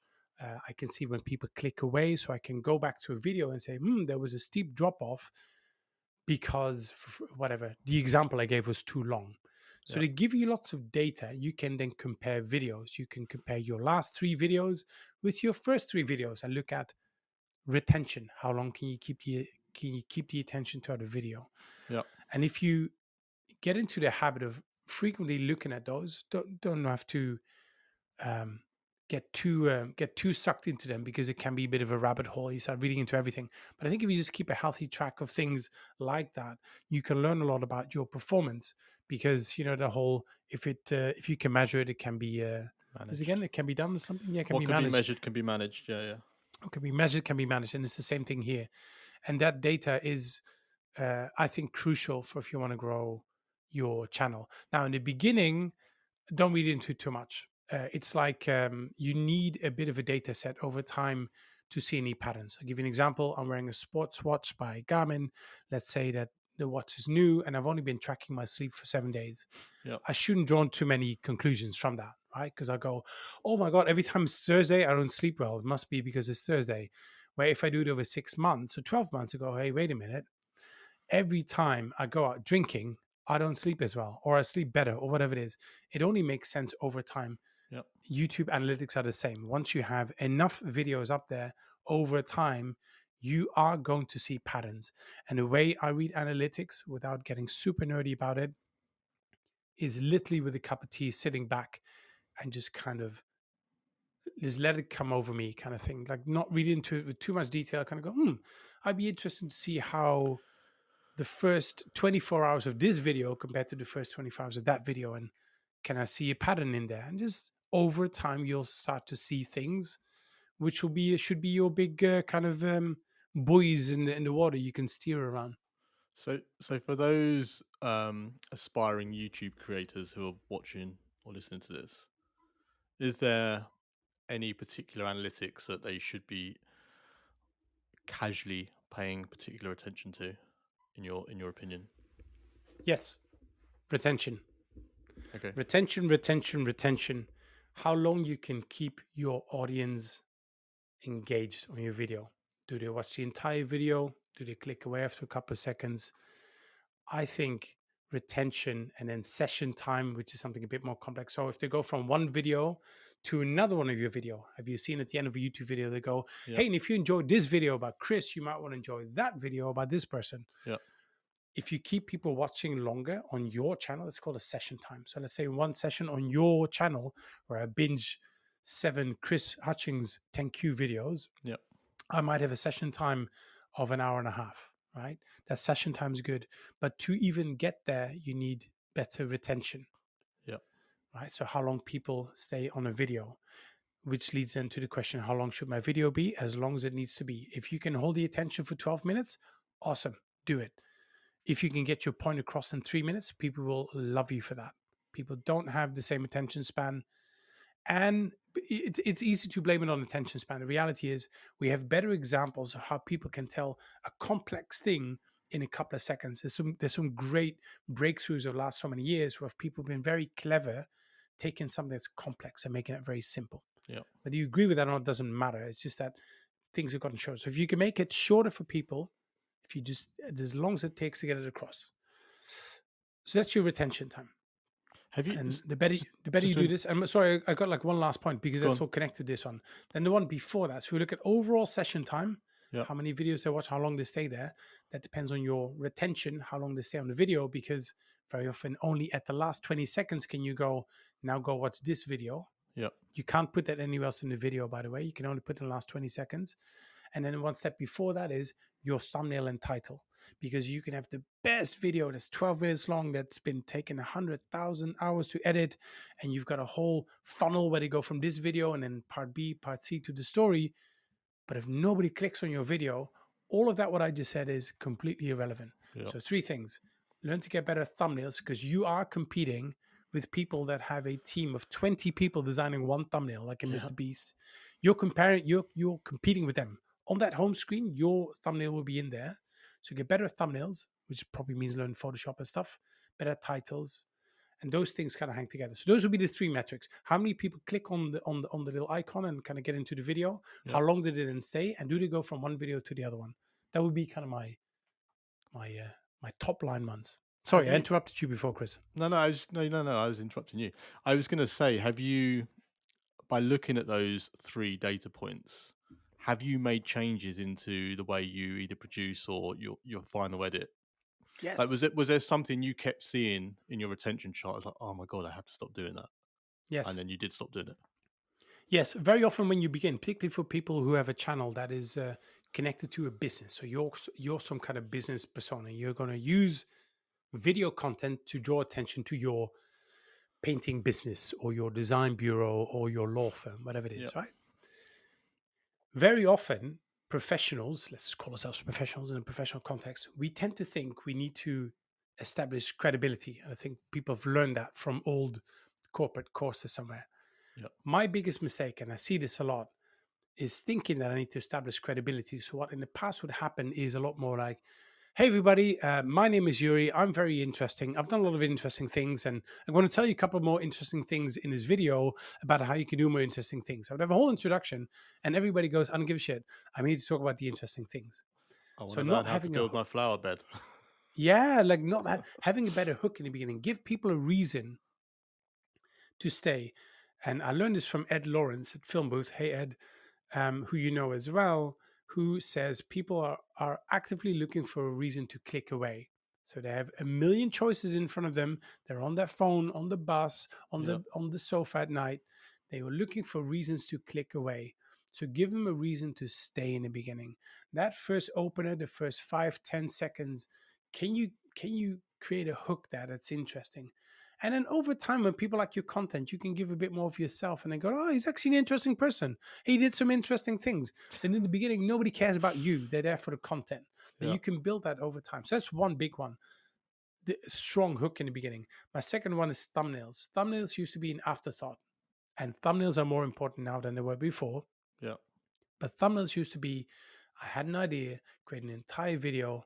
Oh yeah, I got to do a bit of a thumbnail. So let's quickly in PowerPoint do a bit of a background with a picture of my face with a couple of words around me. Um, I now start with the thumbnail. I kind of start with the title of the idea in the thumbnail, and I test that first. Like, is this something I've people are heard going that to click before. on? A lot of people Well, say that before they do anything, they'll create a thumbnail. Mr. Beast allegedly has videos where he's given away, he gives away like millions of dollars in a Lambo and stuff like that. Yeah, He has a pile of videos which have been shot, whatever. For the people who don't know what watch Mr. Beast content, it is outrageously good in a way. um he'll do things like I didn't he had one the other day he got shamed for, which by the way I hated. He helped they gave people cataracts.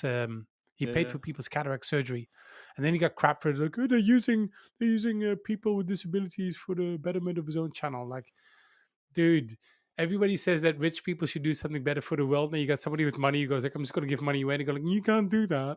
Anyway, different story. His videos are outrageous. I gave no, whatever. I threw a Lamborghini off a cliff onto a bouncy castle and see what happens. Right? He has videos like that. So highly produced. They probably cost a lot of money. They fly around. He has videos sitting on the shelf which he hasn't put out there because he doesn't have the thumbnail yet. Because he does not have the perfect thumbnail yet. And I yeah, think that's an extreme case. But what that says is the point I was trying to make. You can have the best video ever. If nobody clicks on it, it's irrelevant. If you have a great espresso bar where you live, but nobody ever walks in and says, "Hey mate, can I try an espresso here?" yeah. It doesn't matter. You're wasting resources and time. It's the same thing here. So, So hook in the beginning, title and thumbnails. and have you noticed a difference since you adopted your thumbnail change? Absolutely, because I can already see better click-through rates, as in how many people click on the thumbnail, just from having a better thumbnail and a better title. So you can, some are a bit more clickbaity. So clickbait, by the way, for people thinking, oh, all these clever thumbnails. Thumbnails should be enticing. You can be a bit outrageous. You want people to click on it. It becomes clickbaity once people feel deceived. Once you say, click on this video for one way to make a flower bed, and I'm going to try to sell you my NFT program. Let me ask you something then on the thumbnail, and I'm not disputing the power of thumbnails. I genuinely believe it, but there's a little bit of me that thinks that your improvement in click through rates, or one's improvement in click through rates, could also be correlated to actually more people hearing of Yuri and the magic source. That's different though, because your click through rate is so I can see how many people saw the thumbnail, Yeah, right? So 1,000 people saw the thumbnail, a click through rate of 3%. That means that 30 people of the 1,000 clicked on it. yeah. Am I doing that right? I'm very bad at this. No, that's right. I think. Yeah, okay. Very bad at So numbers. it's either right or Uh, both of us look let's stupid. So let's stick let's stick to 100 for people for people watching this. By the way, numbers are not my thing. If you ever play darts with me, please count because I will miscount. Let's do 100. So if 100 people see your thumbnail on 3%, so three of the 100, so 3% click on it. yeah, If you have a bigger funnel with more people coming in, you can maybe have 1,000 people that see that, but your click through rate can still be quite low. So your click through rate is more about how many people you get impressions, how many people see a thumbnail, right. Okay. and then how many people click on it. So by being more well known and having more content out there, your impressions might go up for sure, Okay. Yeah. and Yeah. then so that's kind of that's connected. As in, 3% of 1,000. Of course, it's more than 3% of 100, Yeah. but in comparison, it isn't per se. Am I Okay. saying it Fair enough. right? Yeah. Yeah. Okay. So to draw a line under the analysis question, click through rate, retention, and session time are the Yeah, key things to be looking at yeah, overall else. yeah. Okay. And Yuri. by the way, there's many more, but it is yeah. Just start there. Start Yeah, there. but you don't want to get. I mean, you don't want to drown. I mean, I've looked at YouTube Studio. I mean, there's analytics and data for days, right? I mean, if you're just starting out, you don't want that to become a reason that you don't put out content, which I'm sure does happen to some people. Oh, in the beginning, there's a million reasons not to put out content Yeah, because it's not the right time, because the lighting is a bit off, because I don't have the right camera, because my hair's not styled the right way. There's all these reasons, but you might as well get started. indeed. What is something you struggle with or find tough? When it comes to YouTubing Yeah. or life in general. So something I struggle with getting momentum going. So what Okay. often happens is, again, I have a whole list of kind of videos I want to create. I'm doing shorts. I want to start a round two of my podcast. Just rebuild the website. There's just a lot of things going on, and that sometimes gets in the way of me just getting started on shooting that video. And I tend to procrastinate a lot. And by the way, if you listen to this thinking I procrastinate too, most people procrastinate Yeah. for good or bad reasons. It's very common. I'm the same. But what I've noticed is that um, it can quickly get so overwhelming where I don't do anything. It stifles a bit. And what I Yeah. started to do recently to fight that struggle a bit, just to block out times where I just get started. Even if it's not right, even if I don't have the entire script down yet, I just get the microphone out, get the lights on, and just get going. And sometimes an hour later, I still don't have anything. But with the script writing, the bit more deliberate around, I gotta have a thumbnail, a title. Here's the video. I'm gonna write the script first. Gonna test that with a couple of people I know. Like, is this looking interesting? Then just the script is there. I put up a teleprompter, which, by the way, for people who don't know, it just looks like this. It's just a little thing you put on your screen like that. You put your phone here. It just goes on the lens. Nice. Um, been using a teleprompter, which you have to get used to as well. It's a bit weird in the beginning because you're kind of reading like this and you forget to move, Yeah. but it's just getting started. So what I getting started, what I struggle with is just the getting started sometimes, and just just do it. Just get off my feet and do it. I kind of, you made me think like for the people starting out, and you've highlighted that it's not easy. Otherwise, everyone would be doing it. Is there a point where it's actually too hard? I.e., it's too hard to learn how to film. It's it's too hard to come up with the ideas. And for people who aren't doing this full time or who have jobs or kids or other dependencies, like there's not really I'm trying to work out if there's shortcuts to it or there's ways to. I mean, I think what was the stat you said earlier? It takes 3 hours to create 1 minute, and I've heard other That's for me. That's for me. Yeah. and I've heard other creators similar. I mean, presumably there's, I don't know, is there a way to make it easier or is there a way to Yes. make it less time Yes. consuming? It is. So, to your first question, is it ever too hard? If you believe it is, it's true. So if you believe it's hard and you don't have time and it doesn't really fit into my world right now and I've got too much going on in my life, it probably is. Whatever you Okay. believe is true. Whatever you believe is true. To the is there an easy way to get started? Absolutely. My videos do not have to be edited that heavily. And if you are putting stuff on TikTok, for instance, TikTok prefers rougher content, so less produced. TikTok likes what I like to call shaky, shitty footage of kind of in the moment there. It's a little bit different. It's for a different audience as well. Depends on your audience. Yeah. But of course, there are easier ways to do this. But we have everything here. Like there is no easier time to create videos. And here's how I like to when people say they want to create videos. Here's a little something which I do. A couple of years ago during COVID, we was working online. I wanted to help people create more videos, and what I found the biggest hurdle was just getting them off the fence because the choir of sock puppets going, you can't do Yeah. this, and look, and you don't have the right gear, and you're not credible, you're too old. So I did a 7-day challenge, and the whole thing was every day in a small WhatsApp group, I send you guys a prompt, and I want you to create a 30-second video based on that. That's it, every day. You don't know what it is. So I was like, hey, today let's talk about what's in my fridge. Whatever. And it's open up, and the really simple videos, not produced, not edited, just kind of shot on the go. Yeah. Where I go, okay, so in my fridge, of course, I've got cheese because I'm Dutch, yeah? There's my tulips, there's my mayonnaise, right? But it was those things. And then the next day it might be tell us a story. And the other day it was explain something, right? Teach us something. So I would have these little prompts, and I got people to just use their phone, no editing, and they had to send it on that day. And if they didn't, if they missed the deadline, they would have to donate $500 to a charity which I picked, which was of course the Donald Trump Wall Federation, the wall building of. No, I'm kidding, but basically like some silly charity to put a bit of pressure on people and make it a bit of a competition. But what that did to people, talk about making it simple, by just sharing little videos on WhatsApp. And I do Yeah. this to you, Chris, remember? Yeah. And I Yeah. do Yeah. this Yeah. to Leanne and other people listening to this. I like to send those videos because I'm too lazy to type. Two, it's often very easy. My buddy David Pullen was asking me the other day something about a video and whether kind of a studio, how do you set this up and lights? Good. So I just do this. I'm like, okay, David, let me show you kind of my space over here.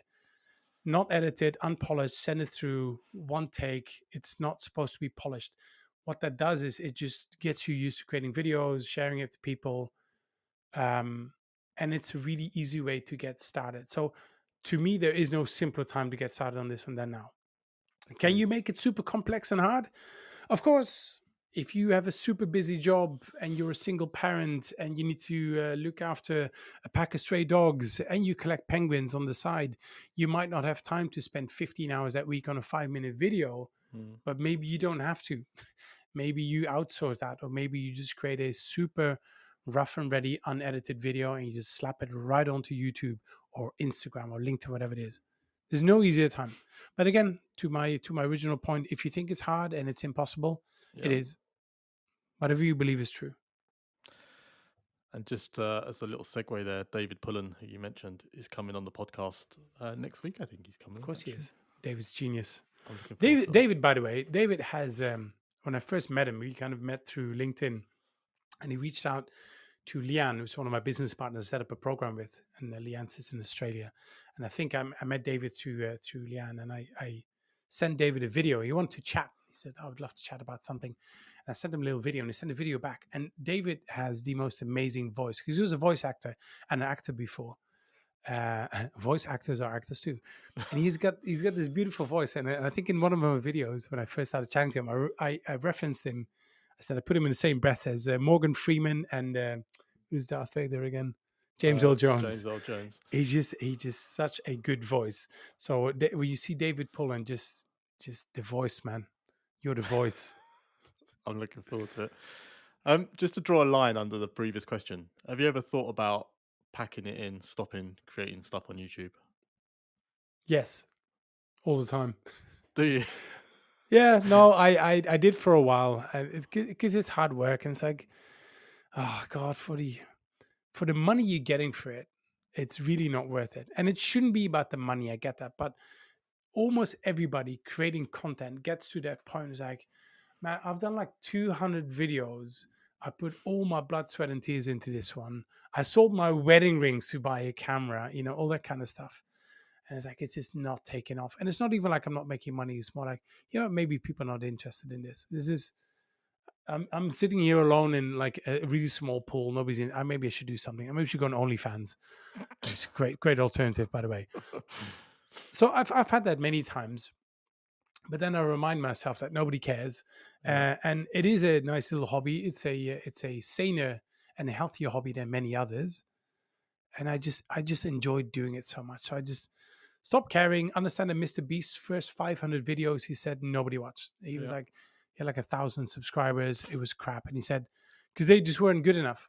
And I like that ownership of things. I think particularly now in a world where too many people blame others, they blame whatever because they weren't hugged by their dad or because they didn't get the same opportunity because of some secret society or the patriarchy. Everybody's blaming stuff where Mr. B says himself, he goes like, they just weren't good enough, but I kept going and eventually people liked that and I got better.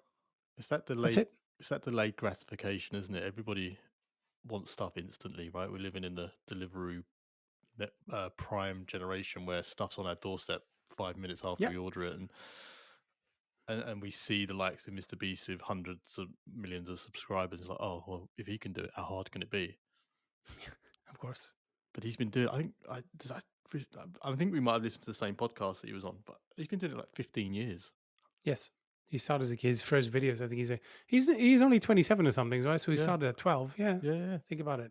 So he's been doing it forever, but it's with most people. There's very few overnight successes. You have no idea what people do to get there. yeah. Everybody says it's easy. Of course it's easy. Oh, I can do that. I can just like put a camera on me and waffle on three. Oh, go fucking do it then. What are you waiting for? If you have something to share, do it. Mm. And people go, oh, it's really hard. Yeah, we all know that. But there's a little consolation here as well by knowing that because it's hard to get to the start of this conversation. Because it's hard, most people will fall off anyway. They won't Yeah, do it. They won't go the extra mile. To go a bit David Goggins on this one. The great thing is Goggins always says, the great thing is people nowadays are soft and weak. yeah. It's so easy to stand out because a lot of people won't. And I believe that. It is very, very hard work. But I will tell you, you don't have to do it. I always tell people, but I don't want to start a YouTube channel. You don't have to. Nobody says you have to. But if you do it, let's say if you do it like this, Roberto Blake is a YouTuber I've been following for a couple of years. Yep. A great channel, a lot of fantastic insights. And I think in one of his videos, he mentions this. I've never forgotten this. When he got started, he goes, if you are going to do it, at least commit to 100 crappy videos. Yep. You won't really know much about it unless you do 100. Mr. I Beast says the started same, Brazil. doesn't he? Exactly. I Yeah, started Brazilian Jiu Jitsu a couple of months ago. I won't know anything about Brazilian Jiu Jitsu, whether it's something for me, whether I like it, whether I can do it in 4 trainings, in yeah, 4 sessions. I'm not going to learn anything. It's the same thing with everything. So at least if you are going to go for something, just commit to doing it. Understand that nobody's watching you anyway, so you might as well fly under the radar and play and fail and kind of readjust because you can restart every day. You can start every day again. It's to me it's so liberating, and knowing that most people are just going to drop out, they're going to tap out. So if you find some love in this and you're willing to do the work and you're willing to learn, um, and you see this as a long term thing, it's a marathon, not a sprint, you might have a shot. And whatever that shot is, maybe you want to be famous, cool. Maybe you don't want to be famous, but you want this to be your source of income, cool, do that. yeah. Yeah. It's still early days. It's the same question every year. Is 2023 a good year to start YouTube? They've been saying that same video has been coming out for the last 15 years. oh, it's really saturated. They've been saying that for 10 years, guys. You might as well just get started. See where it takes you. Okay, good advice. If you could shadow one YouTuber for the day, who would it be and why? Mr. Beast. And I can tell you, I've only watched like four Mr. Beast videos. It's his content's not really, to me, is not that interesting. I like the production. I like how outrageous it is. It's not really my kind of content per se. Uh, the reason I say him, because I thought about that one for a long time, because I just think it's just so outrageous. I would love to see what that looks like where you do this at scale with a team of 25 people Yeah. and kind of whatever calling look. I'm sure they call or whatever they call like a car dealer and go, hey, we're doing this video, and we want to have one of your cars to be featured in this video. And I go, oh, cool. They go, yeah, but we are going to drop it off a bridge. Yeah, out of a I want to see plane. what that's like. The production behind this, and are they indeed having fun? But also the business side, because it is a business. He's making good money. He's making good dough. And he's giving a lot of that away, which he, Did I share the podcast with his manager that was yes, did I yes. share, yeah. The It's funny it's the just I would love to shadow him. Go ju- for it. What are you I going to was say? gonna say the funny thing with him, so I've listened to a lot of podcasts with him on it. And I mean this as a compliment. He's very boring on his podcast because he says the same things all the time. And uh, he has that process, right, where he's like, no, you got to do the hard work. You got to put in the 100 episodes. You got to do work on your time. And he'll say the same thing. Like, even though he's at 100+ million subscribers, I don't think his process has really changed. I mean, it's got grander, undoubtedly, right? He's spending more and the rest of it. But at the core, the way he approaches things seems to be pretty much the same. I agree. There's so much power in sticking to that same message. I had a client once who told me, she says, oh, after 10 years, you still have the same or similar kind of messages. I'm like, yeah, isn't it fascinating that 10 years later, I still have to talk about this? Yeah, And they think it's like completely genius and breakthrough. I'm like, and this is not even me. I learned this from people who came before me who said the same kind of things. So I don't think you have to be super original or new or different all the time. It is often very basic things. We like to make things very complicated. It's the same with fitness. yeah, Of course, it's more complicated if you believe in anabolic windows and you need special creatine powders. Of course, that will help you sell stuff. But the reality is anybody into fitness, let's say anybody who's into strength building, will tell you similar things. They'll tell you about rest, calories in, calories out, compound exercises. progressive There's overload. yeah. Yeah, So those principles have not changed, have not changed at all, and they've mm, been around since the day of Lou Ferrigno and Schwarzenegger to even earlier, probably like hundreds of years. I don't think principles change that much. yeah. So it to me that's very enlightening and very sobering to see somebody who does that cool stuff who keeps saying, guys, it's not that hard. But people want it to be hard, maybe because That's how they they sell think stuff, it's though, more Yuri. Right? interesting. You can't sell boring Sure. programs, right? If you can have this differentiator, it's like, oh, you're not talking about your metabolic window and your blah blah blah blah blah. Rather than saying, oh, well, just do some exercise every day and progress. Get a little bit better. Like, it's boring, Yeah. but it Learn to works. do a push up. Yeah. Yeah. On Maybe it on is, but so it's very refreshing to see him do that because he is, I think, now on the list of like top 100 influencers in the world, and good for him. I Yeah, think he's doing a genius job, and not without criticism because, like I said, he's done some stuff for charity, and people are saying that he's a shill and he's using that for his own gain. Well, then so what? He still helped like 1,000 people get cataract surgery, so I think that's really cool. yeah. But I like that he's keeping it real and keeping it simple, and you know it is my whole conclusion of my 46 years in life is most things are actually pretty simple. You just got to work really hard for it. Yeah, agree. You introduced me to Mr. Who's the Boss, the YouTube Yeah, channel, and I also watch. genius.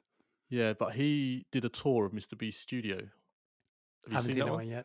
Oh, No, really? must be crazy.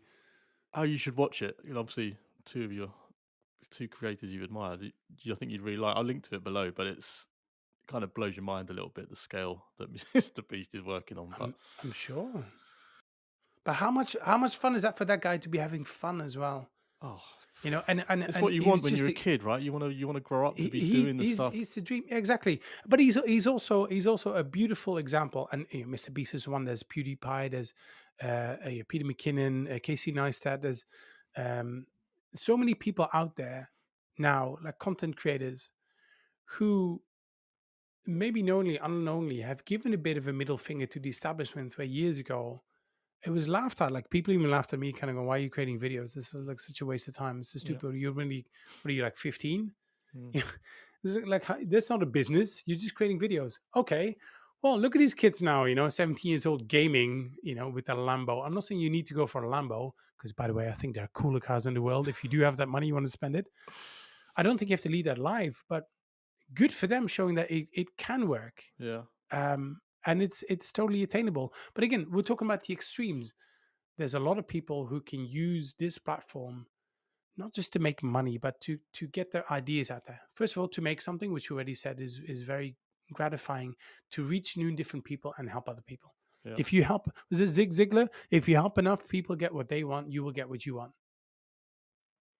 Never heard that one? No, not no, that's new. Look at me being the quote mobile over here. Wisdom. If someone well, so I mean, you shared a lot of advice, so I don't know if you're gonna roll it up into one succinct answer. But if someone came up to you and said they wanted to create a YouTube channel of their own, what would you tell them? Apart from nobody cares. That would not be my first one. That would only come out when they say, "Oh, I'm really afraid, and if I look stupid." Actually, let me ask you a different question. Has anyone seen your content and asked you that question as a result?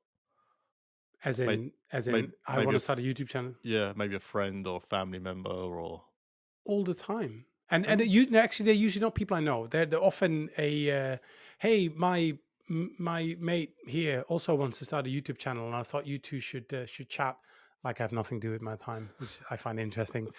Um, you two should chat, and before, if I had some time, I would go like, yeah, I'll get on a call with somebody I didn't know, and just they would ask me questions. How do you get started? What kind of camera? And then I realized is that of the, let's say, 8 conversations I had with people who said they wanted to start a channel, none of them did anything with it. Mm, Zero, zero got off the ground, which then pissed me off a bit because like now I just wasted my time. yeah, So now I flip it on. Somebody comes to me and says, "Oh, I would love to start a YouTube channel, um, and I'd like to pick your brain. I'd like to grab you for a coffee and just I'll go, okay. So I'll make you a deal. You set up a channel and you upload the first 12 videos. Once you have 12 videos up, you can call me again." And just by saying that, 99% will disappear because it will never, because that first video, for the same reasons as we've been talking about, it won't get off the ground. The flip side is by the time somebody does have 12 videos up, they already have immense learning and immense hurdles they've had to overcome just to do this. yeah, How do you record a video? Okay, how do I get this video from my phone to my laptop? How do I upload a video? So they've already have done a lot of work, and now you've got something to play with. yeah, So anybody that comes up with just an idea, I wish, get something started. Unless you have something out there, I'm not even going to lift it. I'm just going to ignore you. If you want my attention, I'll help you, but get your first 12 videos up. So that would be my advice. I want to start a YouTube channel. Cool. You can start tomorrow. Tomorrow, you can set up, tonight, you can set up a channel, pick a name for it, just call it Chris Hutchings Crazy Ideas Channel, and then record 12 videos. I don't care if they're short or long form, 12 videos, and put them up. Once you have that, you can call me again. I'll happily sit down with you and tell you what I want, what you want to know. Until that time, no, I won't do anything because I'll be wasting my time, and so are you. So that would be my advice. Just do it. Get something out there. Nobody's going to watch it anyway, but then at least you got something started, and then you got your channel. You know how to do it, and then from there, look at that. You got a beautiful platform, a springy platform yeah, for which you can take it to the next level. And there's always going to be next level. My first subscriber was a big deal. My first 100 subscribers, I did a video. Thank you for the 100 subscribers. I did one for 666, number of the devil. I did one for 1,000. That was like a big deal. Then I broke 5,000. I got my first sponsorship. So Rode sent me a microphone and a real cool cap and stuff.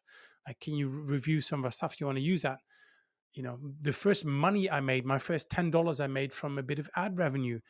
All these things are like small milestones. Yeah. And I want to create a little scrapbook, by the way, of all these little things, like my first troll comment, my first, dislike, my first, all that stuff. They're all part of a journey. And at the end of the day, the journey is always much more interesting than the destination. God, Always is. you're throwing out some wisdom bombs today, Yuri. I just watch a lot of Instagram. I watch these like quotes, and I'm got a whole screen up here on my Pinterest board, and I'm just regurgitating those. Post-its behind the camera, I know. Listen, if we spoke again in 12 months and you considered it had been a successful year for the Magic Source YouTube channel, what would have happened? Well, I will have merch on there. I will have the Magic Sauce merch. I'll be very happy. So past the 10,000, and I want to see some exponential growth. I'm creating slightly different content for my channel, where before it was much more kind of niche, kind of how do you facilitate innovation? Now it's more kind of inspiration for innovation, inspiration for business creatives. How are other people breaking the rules? What are some cool ideas that are out there? With that, I think I'll get a bigger audience, and I think I'll see that over the next year. So definitely growth in terms of views and stuff like that. Um, but more importantly, just more content. I want to be able to look back at content of 2 years ago and kind of go, yeah, that wasn't that good. I want to see the progress. That to me would be success. And I want to have at least one or two more clients who found me through YouTube and have jumped to the business, where before it was people from the business that have then jumped onto YouTube. That to me would be success. Swag, numbers up, and at least two more clients that have come in through the channel. So I would love to work with you. Here's $1 million. Come do creative stuff for us. I would love that. You just said something that made me think about, and obviously you've brought an editor on board to speed up the process. Do you have a target of how many videos you'd like to put out each week? No, but now that I found an editor, that 15 hours, I'm now going to give away to somebody else. They'll do probably 85% of it, 90% of it. Yeah. I still have to do a bit of work left and right, of course, recording it and scripting. Maybe over time that will be outsourced. With that, I'll have more time to record. I should be able to record more, send it to people to edit now that they get my style a bit and all that stuff that's rolling. So I want to get to about 2 per week. Okay. Um, that just seems like an okay number. But many people ask, like, how many videos should I put out there? Well, it depends on a million different things. It depends on your channel, your audience, etc. But more importantly, remember that retention time I talked about. Yeah. Maybe you don't need a million different videos. Matt Davila does not put out that many videos, but he puts out ones that are really good, highly produced, Mm, and they get a ton of views. So maybe that's your strategy. Maybe you just do one a month, yeah. but you maybe it takes like a month of research. It really depends. Find something that works for you. Fair enough. That, I think, is a good place to end today's podcast. I want to thank you again for coming on. Um, and I joke about your wisdom bombs, but I'm loving the stuff that's getting shared in this new 10Q format. So I want to thank you. Um, Obviously, I'm a big fan of your channel and the content you put out. Where can people come and find you and subscribe and see what you're doing? The Magic Sauce. Just look up that. The Magic Sauce. YouTube is a channel. You can find me on LinkedIn. I'm quite active on LinkedIn. But basically, if you look up the Magic Sauce, you're going to get one company on the third spot on the Google ranking that actually makes some kind of magic hot sauce, some sriracha, something. And the Magic Sauce innovation, you'll always find me there.